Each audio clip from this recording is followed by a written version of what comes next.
D'ailleurs, je termine juste par un petit sujet d'actu, parce que j'aimerais bien avoir ton avis, parce qu'en vrai, tu es Ouais. concerné directement en tant qu'investisseur.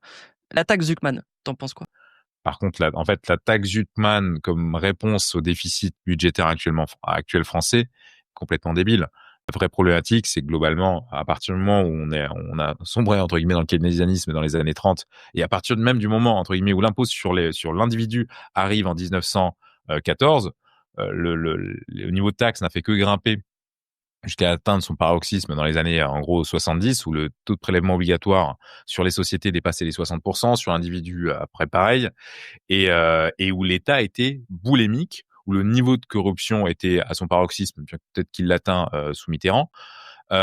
Et finalement, on n'a jamais réussi à dégraisser la bête. Mmh. On se retrouve aujourd'hui dans une équation qui est complètement folle, et la taxe Zuckman n'est pas une réponse à ça. Ça peut être quelque chose de pertinent dans une réflexion d'un vivre ensemble économique, s'il y a un contrat social et si voilà, c'est proposé. Mais par contre, la problématique actuelle, c'est surtout la manière dont cet État a été construit versus un État qui est comme l'Estonie, qui s'est construit sur du neuf pour le coup, et qui aujourd'hui, avec un taux de prélèvement qui est bien inférieur à ça, arrive à être un des pays les moins endettés d'Europe, te propose un service de santé remarquable, des transports en commun gratuits, un service de police qui ne fait pas pitié, un service fiscal qui fonctionne bien et qui, du coup, devient attractif. Ouais, effectivement, beaucoup de, je pense que le résumé, c'est le contrat social. Je pense que le taux d'imposition, c'est pas un sujet si ce qu'il y a derrière est correct pour tout le monde. Donc, je suis pas sûr qu'on aille dans la bonne direction, même si effectivement,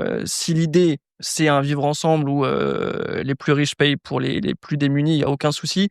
Mais il faut qu'il y ait un minimum de retour, c'est vrai, en termes de sécurité, en termes d'hôpitaux, d'écoles, et cetera, et ça va pas dans le bon sens. Et on a quand même plus l'impression de devoir juste régler ce problème de dette, plus que ce problème global de société qu'on a en France.